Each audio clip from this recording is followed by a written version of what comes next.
Good afternoon, everybody. Thank you for joining us for our second Shield session. I assume everyone can see and hear me just fine, and we'll operate with that assumption. But if there is a challenge with anything technology related, please let us know in the chat. Today, we're going to be talking about CUI and its importance, obviously, with everything that's going on from a CMMC and compliance standpoint. And to that end, we wanted to make sure that we brought in potentially the heaviest hitter of the CUI world for y'all to hear from today. So we have with us Ryan Bonner of DefCert, and we're going to spend some time with him and pick his brain and ask him the hot questions that we get from a lot of you folks and from the industry writ large about CUI and its impact. Let me go ahead and pull up some slides that we're going to look at. And we'll make sure y'all can see that. All right, so just as a recap, I think most of y'all know me. A lot of the folks I see on the guest list here are previous attendees or friends or folks that we've talked to. But as a reminder, I'm Andy Sauer. I'm a lead CCA in the CMMC environment. I'm deeply involved in the CMMC world. I'm part of the Cyber AB's Industry Advisory Council, and I've been doing this stuff for the last 8-10 years, it feels like, regarding CUI and compliance and CMMC. My role at Sentinel Blues, I'm the CEO, and I stay pretty involved in our service delivery and our practice around CUI and CMMC, and I try to stay as up-to-date and as well-informed as I can, largely through community membership and community activity. A lot of the network that I've personally built has been through this thing called the CUI Center of Excellence, and that's in fact how Ryan Bonner and I met many moons ago, when all this was just, hey, what is NIST 800-171 and what is GCC High and what is FedRAMP? All these big questions that were coming up. I quote unquote founded what's become this CUI Center of Excellence, which is the Discord-based community, in a Reddit-based community. Ryan Bonner has also been a key member of that. For today's purposes and kind of my input on how to deal with CUI and how to approach CMMC, just background-wise, I've directly supported a number of DIBCAC assessments. So that's when the DCMA, the government folks, are coming in to assess a company's implementation and protection of CUI. And then I've also, in the last year, supported many CMMC Level 2 certifications. My perspective tends to be the on-the-ground IT and cybersecurity management and program oversight and service delivery around achieving CMMC. Ryan Bonner, of course, is an OG of the NIST 800-171 and CMMC world. As I mentioned, we go back to the early days when there was a lot of chatter of like, hey, this thing appeared in our contract, NIST 800-171. What does it mean? Back before there was 800-171A, we had Handbook 162, and we met through a community of people that were just like, hey, we need other people to talk to about this and answer these questions. I don't think at the time either of us would have described ourselves as subject matter experts, Ryan, but I think in 8 years, certainly in your case, you've become like the leading industry expert in our community around CUI specifically. And then I just note, you also have a background in IT and managed services that informs your perspective. Anything else you want to add? Yeah, just much like yourself, I think I got involved in topics of NIST 800-171 CUI, things like that, before it was cool. Before CMMC was even announced. I was doing this work back in 2016 for NIST manufacturing extension partnership programs, and super fortunate to have gotten a lot of reps on a lot of these topics before, even NIST 800-171A was a big function of what's going on today. And was also fortunate enough to be in what at the time was the CMMC AB in their industry standards working group, working with some of the teams of folks who wrote like the original CMMC assessment guide and a lot of other things there. So just kind of getting way more exposure and way more hours spent on these topics than most people had the privilege or opportunity to. And so I'm always trying to take advantage of that, but then also give back and realize that a lot of people are just getting into this within the last year or 2 years, or even just within the last few weeks or months, and trying to be as compassionate as I can. And remember that not everybody, knows the things that you and I know, Andy, and trying to make those as accessible as possible. I think that's a huge point about the compassion. You know, there's been so much of a buildup. I mean, it's literally been 8+ years, in your case, 10 years, coming up on 10 years. So much of going back to the drawing board and having to relearn things. And I was just talking to somebody earlier, like this past 10 months or so has been the first time we've really had to test what CMMC is actually going to look like, what questions assessors are really going to ask. We are still treading net new ground. And there is this thing that our industry sometimes does that shames the community a bit of like not having done enough. And there are aspects of that that should be discussed. Like, yeah, we're further behind than we should be, but compassion, especially from the subject matter experts, I think is critical to get people to buy in and understand and actually take the action. No one wants to be told like, hey, you really effed this up, so we're just going to stand above you and sort of look down on you. This needs to be, hey, I'm glad you're here. I'm glad you're here to learn. I'm glad you're here now. Better late than never. So super excited to jump into getting into CUI today. From a housekeeping perspective, if this is the first time you've done content with us at Sentinel Blue, we love to be interactive. If you can't tell already, the vibe's not super formal. We try to keep things pretty casual. I wear a t-shirt for a reason. If you have questions on what we're talking about, that's what this is here for. This is here so you all in attendance have access to a subject matter expert who I can tell you is a hard person whose time or hard time to get because he's so demanded. This is a great opportunity to ask this person information and ask us questions about your own specific scenarios if you need to. I will say, however, keep OPSEC in mind. Please don't say, hey, over here at my company, we're non-compliant. What should I do? Maybe just ask general broad questions and not out anybody in particular. A recording of the session will be available.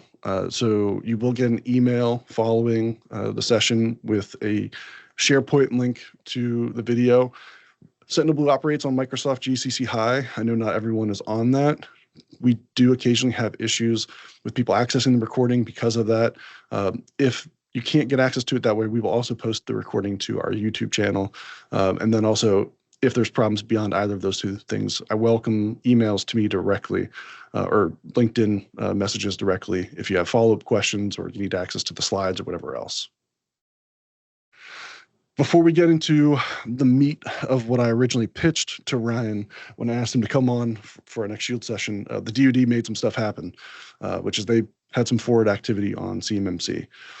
Back in July, we had our Shield session on CMMC lessons learned from the first handful of assessments that Sentinel Blue had conducted and passed. And we had just heard that 48 CFR was into its final step of rulemaking. So we wanted to talk about it at that time, like, hey, what's going on? When is 48 CFR going to hit? And I just brought this back up of like, hey, here's kind of where things were a couple months ago.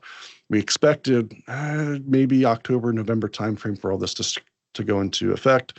When will it actually impact contracts? And as we expected at the time, it hit, and it's going to be in effect here in November. As I said at the time in July, is CMMC going away? I wouldn't bet on it. And I think at this point, where CMMC is at now, we're essentially at the end of that potential. CMMC is here.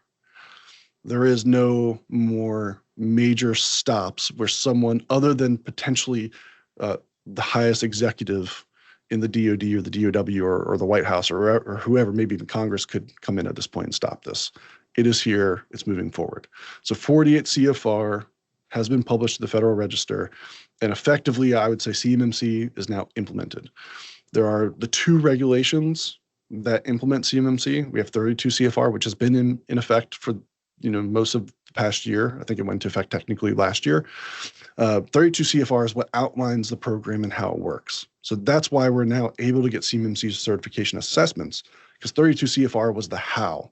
How do you get an assessment? Who can do the assessments? What does an assessment mean? How do you get a cert? 48 CFR is more of the government side from a procurement and acquisition path. This is what allows them to put it into contracts and require it of you as a contractor to have or achieve a certification level on CMMC to perform work under a contract. You'll see with the news that 48 CFR has been published this date of November 10th. That's the date when CMMC can start appearing in contracts. Already, as Ryan and I have both seen, companies are going to put in their marketing material, CMMC is here, got to get it done by November 10th. And we've sensed some panic, some concern. We've received concerns from companies that we're talking to, like, hey, how can we possibly do this by November 10th? That's not the expectation. This isn't CMMC as a requirement November 10th or November 11th. It's not overnight. This is the start of the phased approach that has always been the plan. So there's no major change from what we've been communicating over the last several years about our expectations of how CMMC is going to roll out. It's just now it's finally here. The message continues to be, don't delay this. Now they can start putting it into contracts. They can put it into new contracts that you might want to compete for. Your recompetes may come up. We can't tell you specifically when or if or how, which specific contract you're involved in is going to get the requirements. No one can really tell you that other than the contract officers on those contracts. The best thing for you is don't delay. Take action. Get yourself in a position so if something does come up that you do want to compete for, or the contract that is the lifeblood of your organization does get that requirement, you don't want to have an 11th hour throw together, try to make this thing happen sort of approach. So that's where things are at from a CMMC standpoint. Ryan, anything you want to add?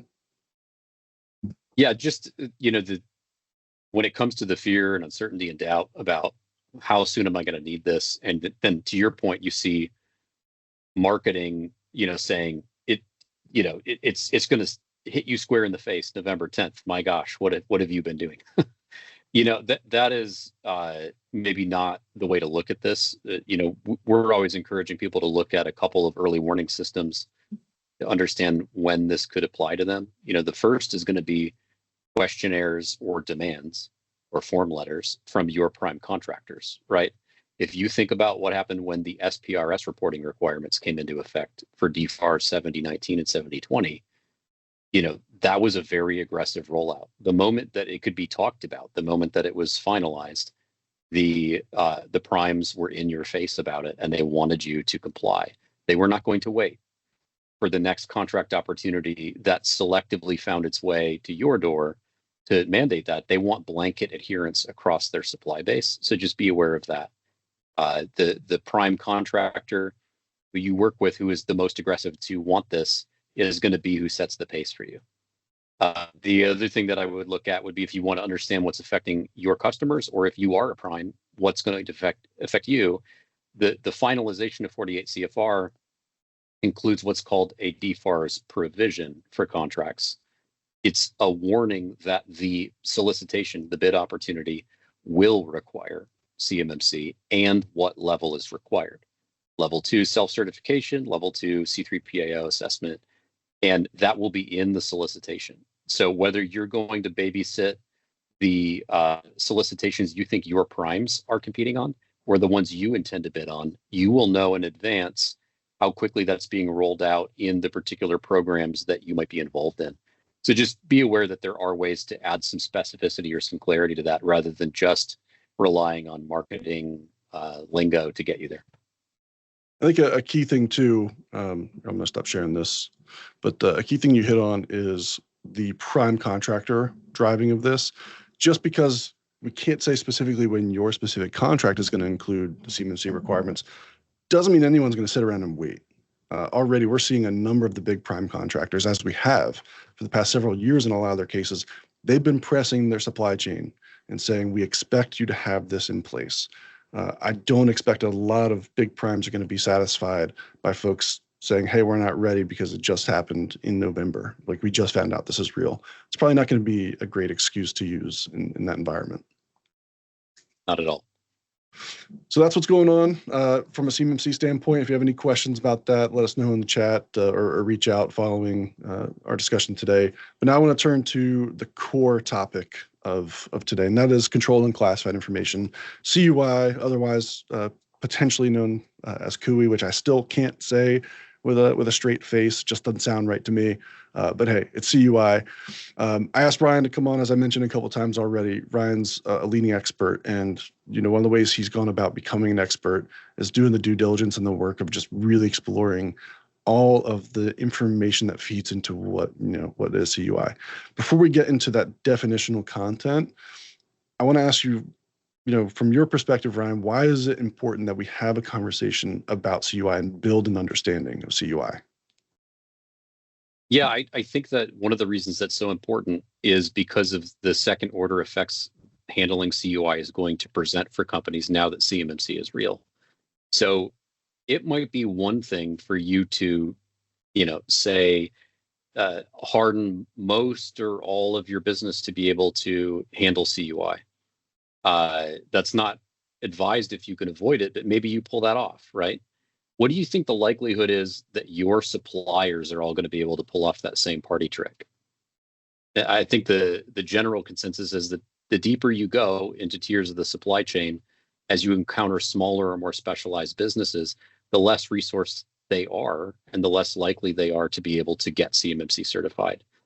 So if you don't have a clear understanding of what is and is not CUI in the larger data sets that you get from your customers, you don't stand a chance to be able to prevent CUI from going to your suppliers, and thereby you're going to have to flow CMMC level 2 requirements to a lot more suppliers than can conceivably get certified.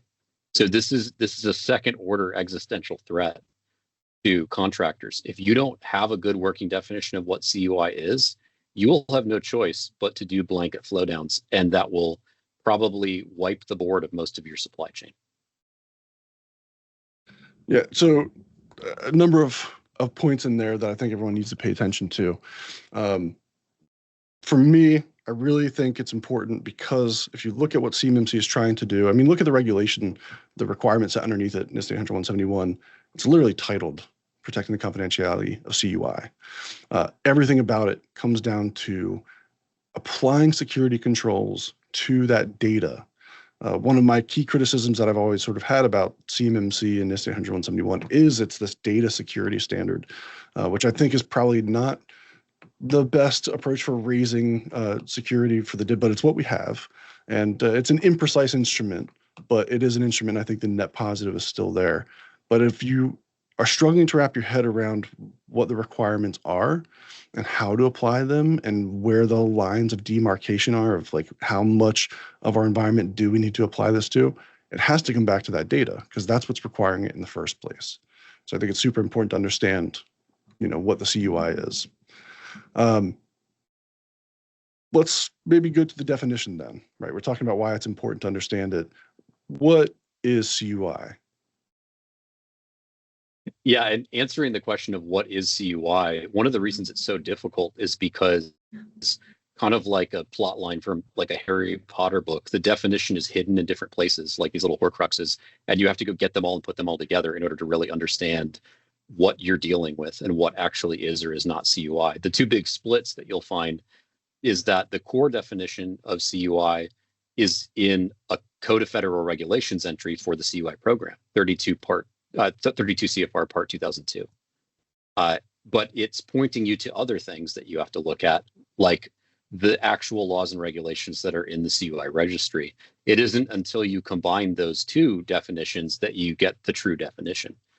So like at a high level, the CUI definition in 32 CFR just says that, this is information that is created by or possessed by the government or created for or by somebody on behalf of the government that is subject to a law or regulation or government-wide policy requiring you to safeguard it, requiring you to control who it goes to, dissemination control, right? So even that is a two-parter, right? You have to solve both ends of that equation.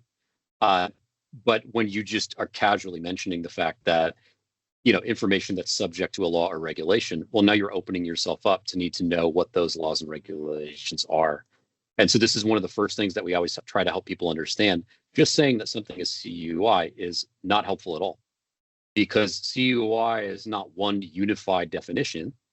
Every CUI category contains at least one law, regulation, or government-wide policy that has its own definition. So you need to define CUI on a category by category level. Otherwise, you don't stand a chance. You'll never define it. You're just going to maybe end up with a bad page marking, and that's it. So being able to combine those elements into one definition requires that due diligence that you talked about earlier, Andy. And so that's why we're always keen in understanding an organization's industry footprint or what their exposure might be to certain kinds of data so that we can quickly set aside a bunch of categories that we're never going to apply to them in the first place and focus down on what their industry actually handles or what their kind of business model actually handles. That will let us shortlist some regulations and really drill down from there. So if you do identify that there's information that in your role as a contractor was generated on behalf of an agency or for an agency, and it's also regulated, now you've got a working definition. But once again, the definition isn't quite finished, and that's because there's caveats and exclusions as well that you have to process. Andy, it's almost like processing like a firewall rule or something like that for network traffic. Like allow this, but not under these situations or whatever it might be. It's kind of a processing order, if you will. So when you read the CUI definition in 32 CFR, it's like, however, next sentence, CUI obviously isn't classified information. Cool, great, thank you. But it's also not information that wasn't generated under these conditions we just talked about on behalf of or for an agency. And NARA back in 2020 stepped forward and clarified that your proprietary information is not CUI when it's maintained in your own systems. So government possession is sometimes what makes something CUI. So we end up with this almost paradox where literally the same document is or is not CUI based on who has it. And I want to get into that like specifically. Yeah, because that use case comes up, and that's a real mind bender when people have this happen. So to pull on that thread, what Ryan's talking about is you can send information to the government that is your proprietary information that doesn't map to a CUI asset necessarily. It's not something you've produced directly for them that would be classified as CUI. They send it back to you, the same thing you sent them, and they mark it as CUI because that's their requirement to treat your proprietary information as CUI. And now everyone's like, hold on, the pricing information I just sent that they sent back, they have now marked as CUI. Does that mean this information is now CUI? Yeah, and that's the perfect example, I think, to help people understand that aspect of ownership having a role to play in whether something is CUI or not. So I don't think we've ever had anybody really argue with us on this, but the reason that document with your bid and pricing information or your costing information came back marked as CUI is because there's a regulation that says that contracting officers and people working inside of acquisition commands can't share your pricing with your competitors. It's a sealed bid process, right? So they are not allowed to give that to someone else. It's a dissemination control in a regulation. Hey, that sounds like the things they're talking about in the CUI registry. So it creates this situation where the government is more constrained than you are with the same data set based on who owns it. And so that is it's both powerful for helping you control information when it's in the hands of, possessed by an agency, but it's also a great way for you to understand why some of the markings might not be relevant once the state of matter, if you will, changes for that data. It's no longer in their possession, it's in yours. It's almost in like this quantum state, of it is CUI in one way, it's not CUI in another. But that's important context. Largely we'll talk about what CUI isn't, because there's a number of examples that we get where people ask, and we've talked to companies where they've made big time decisions around CUI based on a faulty interpretation, which is not their fault. It's complex stuff and it's poorly communicated and poorly understood. But we've seen people put orders of magnitude more people in an enclave environment because they thought those people were touching CUI, and they weren't. Yeah, it was just their internal data. And it's one of those things where they're making the best decision they can with the information they have, right? That's and right. So the more information we can get in front of people and help them build out kind of an if-then scenario for whether something qualifies as a certain category of CUI, the more likely we are for them to make more accurate scoping decisions and strip millions of dollars in cost out of the system across a distributed supply chain. So, I mean, that's good for everybody, right? Yeah. So can you speak to this like spider web of regulatory artifacts that impact CUI? I know there's an executive order, then there's NARA, there's the CUI registry. We get it down to where there's DoD specific policy. A lot of that's hard for folks to look at and understand, okay, what's authoritative, what impacts what's like this hierarchy here? Yeah, and it's not easy to necessarily understand in every situation. I think this is one of the reasons why people are incorrectly implementing requirements because they read them in like a DoD instruction, for example. They misunderstood who that document was written for and whether it applies to them.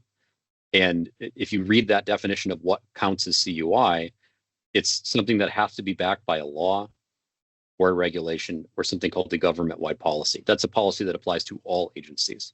A DoD instruction applies to DoD components. It falls below the threshold of being authoritative as deciding what CUI is. So that's a bad thing to build your argument on. It's more of like an echo of something that should be more authoritative that you need to seek out. And so when you think about the hierarchy, the National Archives and Records Administration is just what's called the executive agent for 32 CFR. That's the CUI program itself. That means because of the executive order that created the CUI program in the first place, NARA is responsible for implementing that executive order, right? They're just sort of the final say on how all of that works. They crafted the CUI program rule itself in the first place. So they're not really sitting above any of the authorities that are listed as CUI authorities. They're sort of like next to it, just helping administrate the list of all the things that should be considered CUI through a law or regulation. So a lot of people try to go to NARA and resolve questions about what CUI is or is not. And they'll be some of the first people to tell you, hey, listen, we just asked the agencies which laws or regs they think are noteworthy and that we should care about. And we made those as a list of things in the CUI registry. If you don't like the way that their law or reg functions, go talk to them. They're the executive agent on that one. And so it's understanding how to route your inquiries and questions that can be really difficult. But really it is that is kind of like where you want to live life, is reading the laws and regulations that are in the CUI registry. Because there's not really much that would sit above that. There's a ton of authorities that are not as definitive as that. One of the things if I put myself in the shoes of someone who's just trying to like make parts, man, I'm just trying to get parts out the door, hearing like, hey, I have to wrap my head around this complex interrelationship of, the CUI registry and NARA, this back and forth of like, who do I go to who has answers? And the lived experience of contractors has historically been no one has a good answer. There's not clarity available, or certainly not easily available, about what specifically we have that is CUI. I'm wondering, what is your advice, writ large to the industry where this clarity is hard to come by? How should they be making their decisions when they do things like scoping out their environment for where they expect maybe CUI is? Yeah. So first of all, I just want to go on record and say that I hate when people are like, ask your contracts officer, what is CUI? What do you think that's going to accomplish? First of all, your contracts officer didn't create the program under which the F-35 is going to be produced, right? You got to ask a program manager that question. Do you think they're available to field your question? Probably not. So from that perspective, it's unfair to ask a contracting officer to be intimately familiar with all of the laws and regulations acting as authorities for the CUI categories in a data set that they didn't even create, that was handed to them, and they're only being asked to administrate the contracting functions of. So like, I hate that answer, and I'm sorry, but like it's just a bad answer. So from that perspective, I think that the good news is for manufacturers in particular, there are an entire community of professionals who are at least better equipped than your contracts officer to help with this. And it's your trade compliance professionals. And the reason I say that is because the CUI categories that most consistently end up on the hard drives of manufacturers is controlled technical information and export controlled information. Those are two CUI categories. The predominant authorities for those two categories are the ITAR and EAR. If you don't know what that is, that's the International Traffic in Arms Regulation and the Export Administration Regulation. There are tens of thousands of professionals in the United States who just focus on trade compliance. So one of the ways that we look at this is, if the ITAR and EAR are the predominant authorities for CTI and EXPT forms of controlled unclassified information, If I can go to a trade compliance professional and identify that information that I'm holding in my hand doesn't qualify as ITAR technical data and it doesn't qualify as EAR controlled technology, I probably just proved it's not CUI. I'll just sit with that for a second. Like that is powerful stuff. And so I at least proved it's not those two categories of CUI, right? I want to see if there's any other categories marked on the document, but we should be leaning into that. Now, granted, it's not a perfect science to ask someone who usually solves trade compliance problems by looking at parts and items and physical, tangible objects they can hold in their hands and ask them to suddenly start talking about technical data. There will be missteps, but I guarantee you they're at least better positioned to have this conversation than a cybersecurity professional who just knows how to do security hardening, right? They actually understand how to do a jurisdiction and commodity determination for something, and then back into what qualifies as technical data from there. So those are some of the ways that, like, I would encourage industry to lean into some of the adjacent skill sets that they already have. It's very similar to like when we try to encourage manufacturers to have the person who manages their quality system start thinking about the recurring activities needed for 800-171. Chances are they're the best equipped to build an assurance case, to know how to audit their own work, and to prove that they're doing something in a future assessment. So, like, tapping into those professionals and those resources could be a way to not necessarily solve the problem overnight, but at least get a lot closer to a more correct answer. I think that's a good pushback to what I think is sort of emerges the industry norm answer, and it's one I've used. People asking like, well, hey, what specifically do I have as that CUI?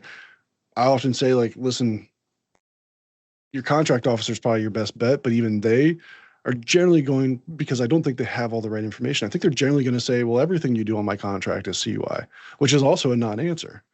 And so people have to make it. If you ask a question that allows for an easy or lazy answer to be given, you can kind of predict what you're going to get, especially when you're going to a resource constrained person like a KO who's keeping a lot of plates spinning. And this is not something they've been asked to solve in the past, right?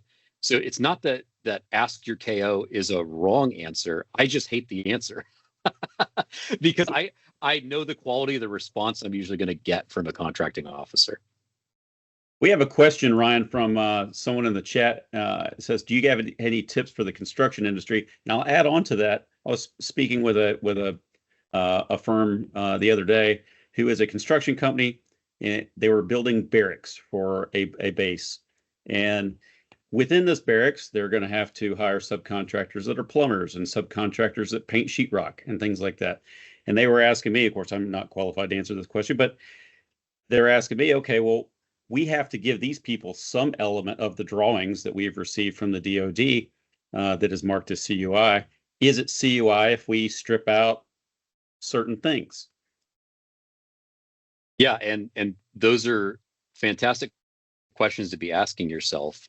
Ultimately, you need to go back to whatever applicable laws and regulations you think you might be subject to because of certain CUI categories you're likely to receive, and start answering the question using the way that the regulations work. So, like, hey, could removing certain details off of a construction drawing allow something to not be considered CUI or things like that?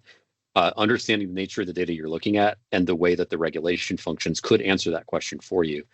Particularly in the construction industry, we don't see as much data that's actually subject to the ITAR or EAR, meaning that it might not be CTI or EXPT information, because these are not necessarily like high technology items that are depicted in this technical data or on the site plan or in an elevation drawing or things like that.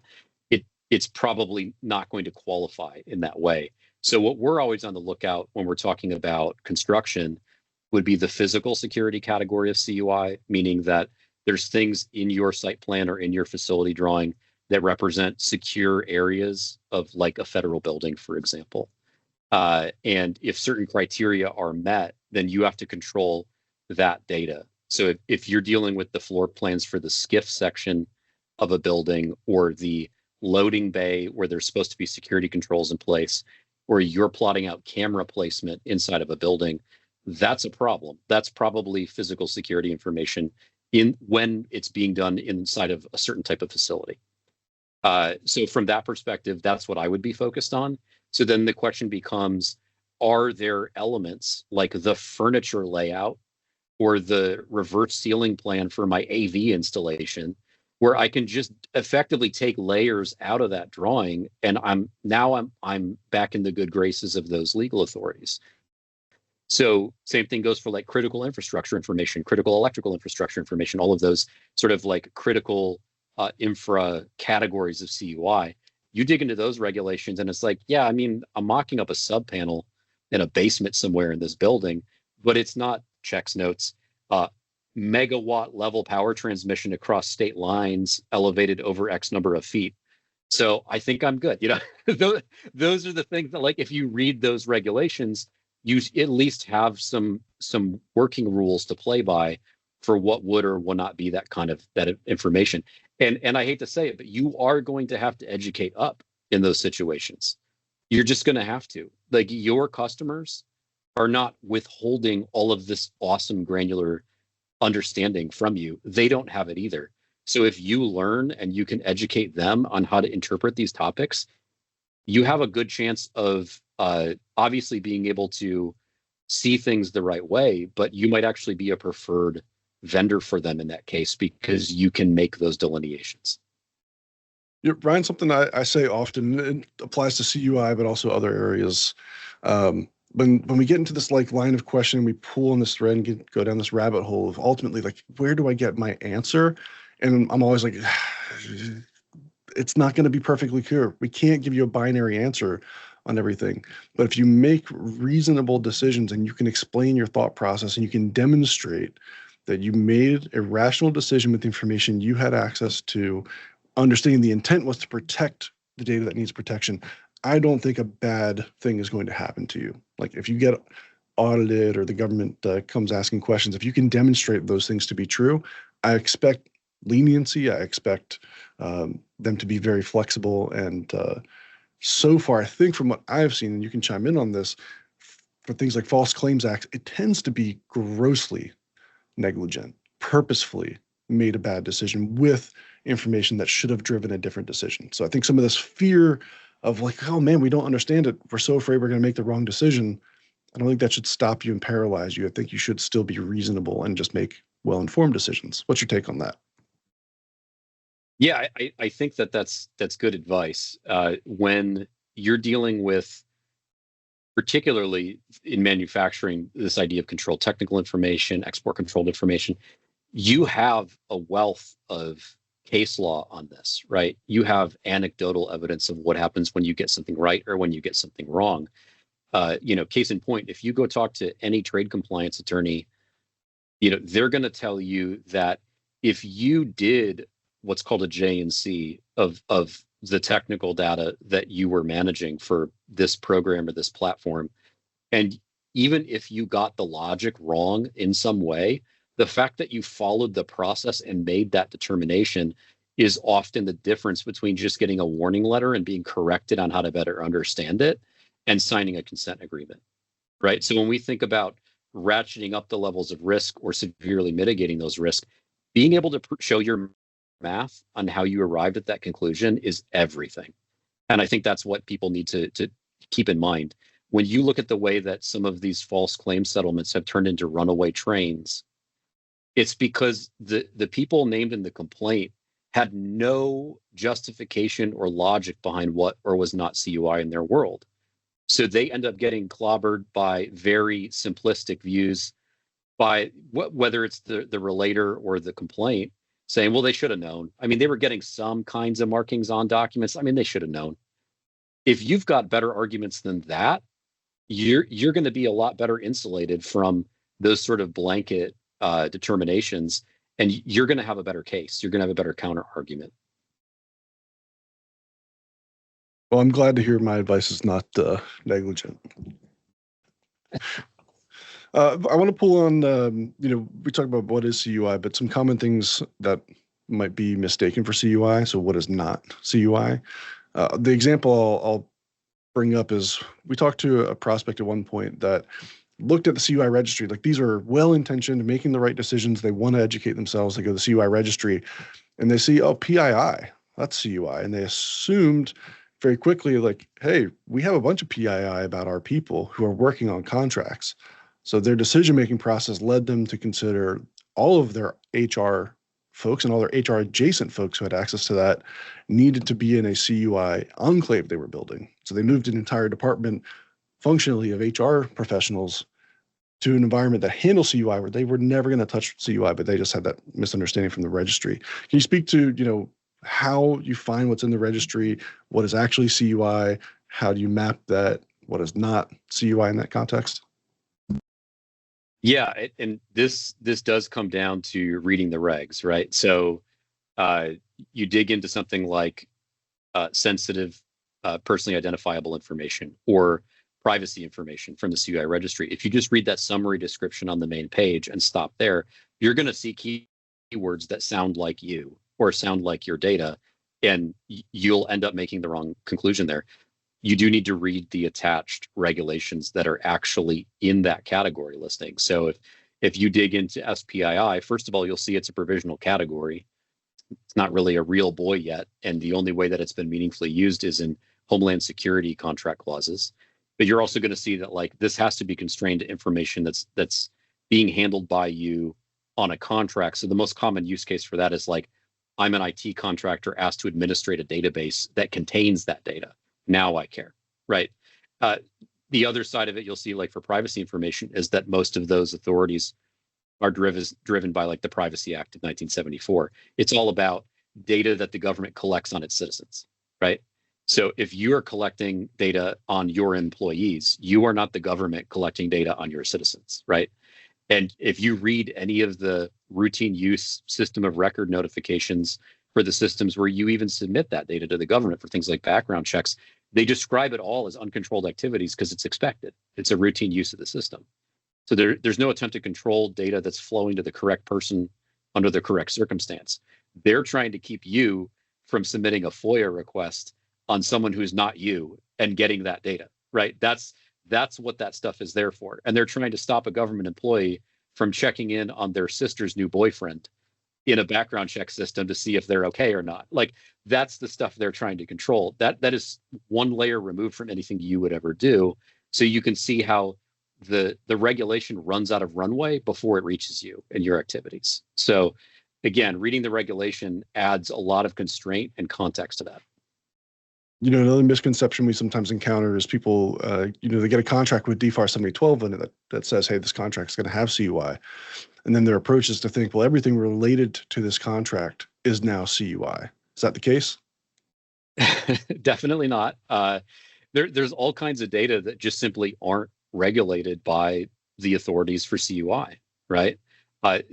First of all, the fact that federal contract information exists as a category should tell you that there's something else out there, right? And the fact that FCI definitions exclude all publicly available information should tell you something else.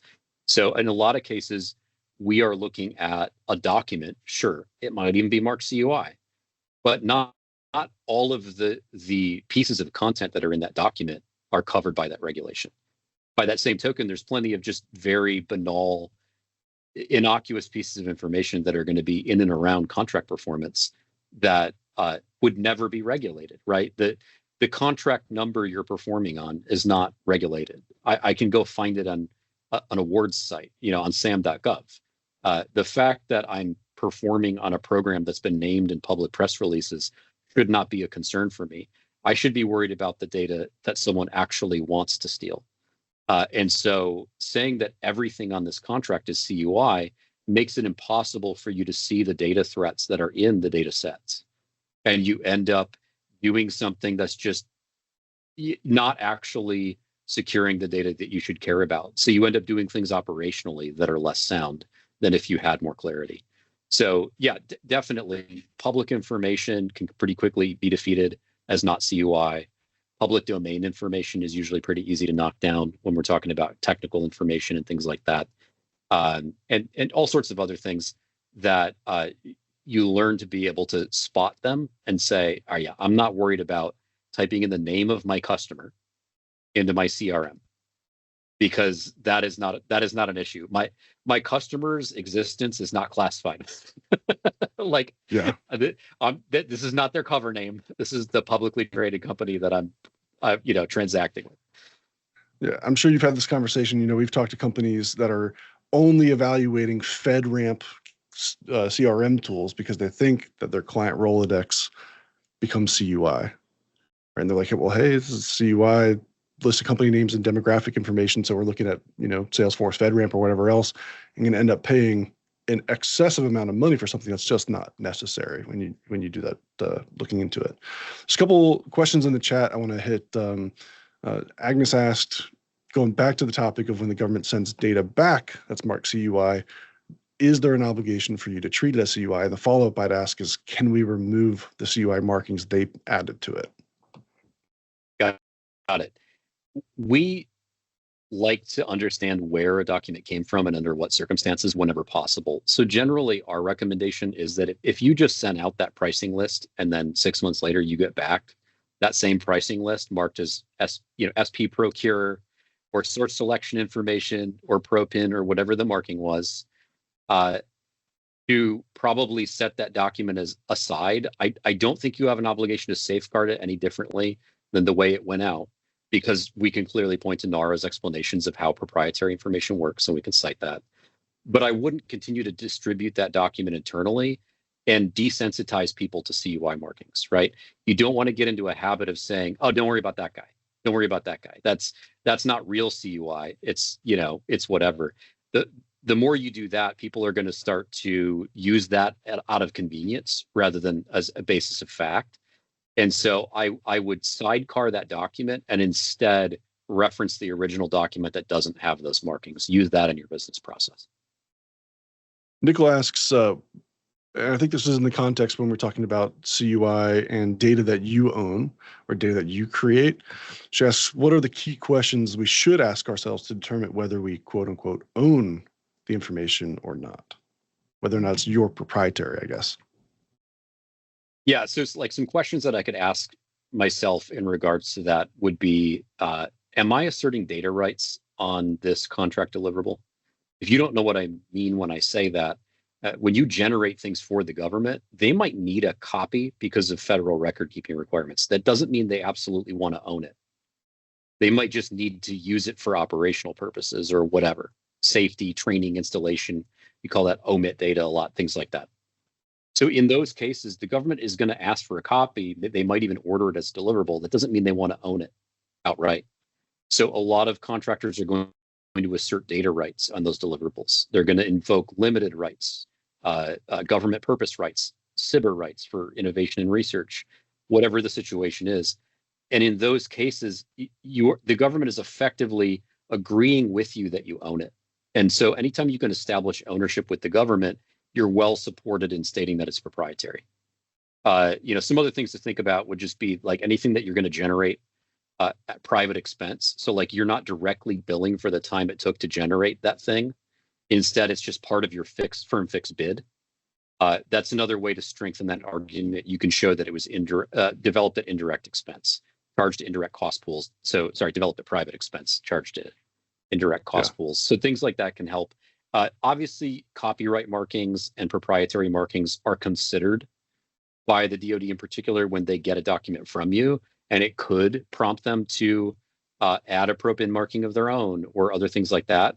But in all reality, you don't want to leave it up to the judges, right? Like you want to aggressively mark that document as proprietary with the option for them to disagree with you when they get it. So we do have a small percentage of our clients who will actually create a CUI designation indicator on their deliverables when they send them out, in addition to their limited rights marking or whatever it might be, and actually list it as ProPin. So this is CUI for you, government. I'm doing a little preliminary marking for you here. It's a little edgy, a little spicy. Your KOs might not like it. Your PMs might not like it. So, do with as you see fit. But anytime that you continue in writing or as a marking to assert that this is ours, and we maintain ownership of it, but I'm letting you use it. You have rights to use it. You did not obtain ownership. That's a win for supporting that argument. I think in a similar vein, if not the same vein, where I've had this question asked is derivatives, right? Receiving a CUI artifact from which you are going to create a derivative. So it may be, hey, we're going to get a CUI diagram. Now we're going to create an instruction, a machine instruction to create that item. Who owns that derivative that we've created, and is that CUI? Yeah, I mean, the ownership discussion is definitely distinct in the sense that anything that doesn't leave your four walls is most likely proprietary, right? And you would maintain ownership of it because the customer didn't think to get it from you or to order it from you. They don't see that as part of what they are paying for. So in situations where it's charged to indirect cost pools and things like that, you're more supported in that type of argument. As far as whether or not something that incorporates data from a customer source, now you're getting into this whole concept of derivative works, right? So I would be very concerned if I was going to take content off of a customer document and put it into a new derivative work, and I don't own that content. So in those situations where I've got that overlap, what I want to do is ensure that any of the data coming off of a customer document or format ending up in a new format, like a new derivative format, isn't CUI. That's my goal, right? So we were talking earlier about all these laws and regulations that help you make those determinations. We've consistently worked with manufacturers who were terrified that because they took their customer's purchase order number off of their PO, that might have been marked CUI, and keyed it into their ERP, that their ERP was now handling CUI. So a lot of times what we will end up doing is sitting with the data dictionary for that ERP and saying, under any circumstances, could customer name be CUI? What would be the authority that would control that? Oh, I didn't find any. Okay, great. Next, PO number. And we go through that line by line and we decontrol the data format that this content is headed to. If you can do that, you can say, well, there's some things I might not know yet, but I know for a fact that none of the data I key into this application or into this new derived document or format qualifies as CUI. And here's the regulatory reasons why for that. That's where I want to land. So even when I am incorporating content from a customer in a new derived work, I can still show that the derived work wasn't CUI. That's critical. And I think almost nobody in industry is thinking of it that way. That's how you descope systems. That's how you descope supplier relationships. Brian in the chat asks, and always with the contractor burden, asks, how do we handle when the DoD is not following its own guidelines? Like where they might mark or call something CUI that is not, or likely not, and then if they do something like send CUI over a clearly non-approved channel, how do you handle that? Yeah, I mean, like bad markings on documents are something we're all going to have to manage, right? If I just built the process I described a few moments ago, where I can sit with a CUI marked document and spot the non-CUI on that document and know that only non-CUI is flowing into derivative formats, I'm far less concerned about how the original document was marked. In fact, I'd go so far as to say that you want a single durable process for the intake of all customer documents and know that none of the data heading to some of these other destinations are covered by any of the rules that I have in place. And then at that point, I know that I can quickly continue my business processes, even though the original document was badly marked, because I know I'm not taking any CUI out of that format. So that's the number one thing that you want to get ahead of today. Now, as far as how you respond to a bad marking, right? You still got to deal with the fact that, like, under the new FAR CUI rule, we're required, if this goes live, right? We would be required to contact our KO when we got an incorrectly marked document. As long as I can execute other processes to utilize non-CUI data to do work, I can sit in limbo as long as I need to on that original document, because I'm not going to move that document through my business processes, right? I'm going to put it in a holding tank, whether that's my enclave or whether that is, part of the business that's rated to handle CUI, and it's sort of guilty or innocent, or sorry, guilty until proven innocent for that document. I've already done the correct steps that I need to be able to still operate as a business downstream of that. But yeah, I might need to reach back out to the person who sent it to me and say, hi, you sent me a document that has a banner marking and no CUI title block. What category is this? Thank you. You might need to do some other things. One of the themes I think I can hit on, maybe everyone's already picking up on it, is you have to be educated about these questions about CUI. You have to be thoughtful about where you're going to store it and what processes you're going to plug it into. There is just no avoiding it. You can't just have these imprecise approaches to it. Now, sometimes we give broad advice of like, hey, you're a small environment. You might be a 40-person machine shop manufacturer. You handle some CUI, you handle some not CUI. Let's build out the entire process if it's all going to be rated to handle CUI. That can feel somewhat imprecise, but where there's this lack of clarity, that seems like the reasonable path forward. Right. I was thinking about your point a minute ago about ERP systems, and if the products that are going in there are not CUI, but however maybe they contain some logistics data that could be a precursor to deployment timelines or something like that, could the data become CUI even though it's made up of all parts that are not? Yeah, there's not a function that turns non-CUI when aggregated into CUI. It's just not a thing, right? Like in the same way that aggregated CUI could become classified, and that's just because the laws and regulations are pretty binary in that regard. But as we come up on time here, if I could offer an encouragement, I can tell you with a 90% confidence interval that user devices are handling CUI if you get even one document that's CUI, right? So I know that I need to build an environment that includes that runtime environment, that includes that type of system component. I don't need perfect clarity to do that, right? I can tell you probably with an 80% confidence interval that if you've got more than 10 customers, one of them is going to send you CUI via email, whether you want it or not. What do you want to do with that information? For the other things like the ERP and other like line of business applications and stuff like that, where there is a lot less clarity and the confidence interval drops down, the saying we use all the time is easy decision, hard life. Hard decision, easy life. Those are the systems where you do need to sit with the problem set and really come to a conclusion on whether or not that system needs to be in scope. Because if you just blanket the business and it's all probably CUI, you are eventually going to run into an upside down ROI in the form of a legacy system that needs to be hardened, a business unit that is going to have to change the entire way they operate just in order to meet requirements. Technology that just is not suitable for meeting certain 800/171 requirements, whether it's FIPS or whatever, or the whole FedRAMP conundrum. Those are the things that will make you walk back on that original easier decision and say, I got to do some hard work now.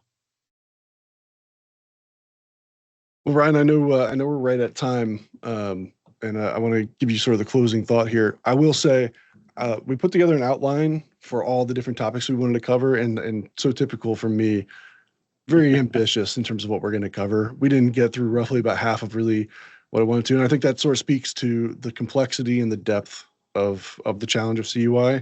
So we'll certainly try to get you back on, Ryan. There's some more questions in the chat that I'm sorry we didn't get to, but some of them are very specific where I feel like we'd really have to open this up for another 10 minutes to talk about FOUO and the anticipation around that being marked CUI. So sorry, Tevi, we didn't get to that.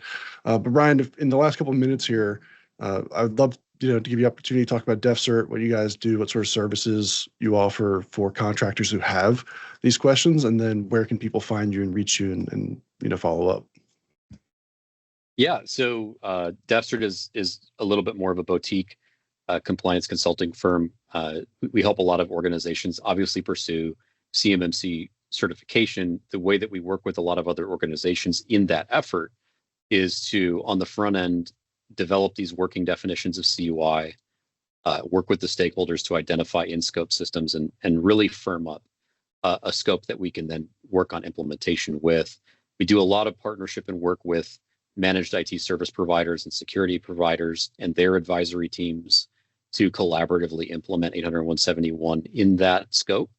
And then we do a lot of work working with different stakeholders on the managed services side, on internal IT side, and the operations side to build out, all the evidence that will allow for a smooth assessment to happen. So that's a lot of sort of like the end-to-end work that we do with organizations. Obviously, the more specialized work that we do is in that area of CUI and scope determination. But that's a big part of what we work on. We've been really fortunate to walk some fantastic organizations through to their certification, and getting certified was definitely part of the process. But we're almost as excited, if not more excited, about the cost we were able to strip out of the system along the way by having a correct scope driven by solid CUI definitions. Yeah, I'll just say anecdotally, just so everyone knows, part of the relationship here between Sentinel Blue and DefCert is we have a mutual client. One of those success stories we've had of a client achieving their CMMC Level 2 certification was a collaboration between DefCert and Sentinel Blue, helping an organization wrap their heads around CUI and do all those things Brian just mentioned to prepare and pass with a perfect score on their first attempt with no issues. So Ryan, thank you again for jumping on. I'm sorry to tell you, I'm definitely going to beg you to come back on at some point to jump into. There's so much more I wanted to get to. Maybe we'll have to set aside 90 minutes or longer. But to the crowd, audience, thank you all for joining. Thanks for carving out an hour of your Tuesday to come join us. And if you all need to find Ryan, where can they find you? I'm easiest to find on LinkedIn. That or the CUI Center of Excellence. All right. Well, if you go to the event website, there is a link to his LinkedIn there. It's also going to be in the video I showed on his bio screen. So if you need to find him there. Thank you all again. Have a wonderful rest of your day.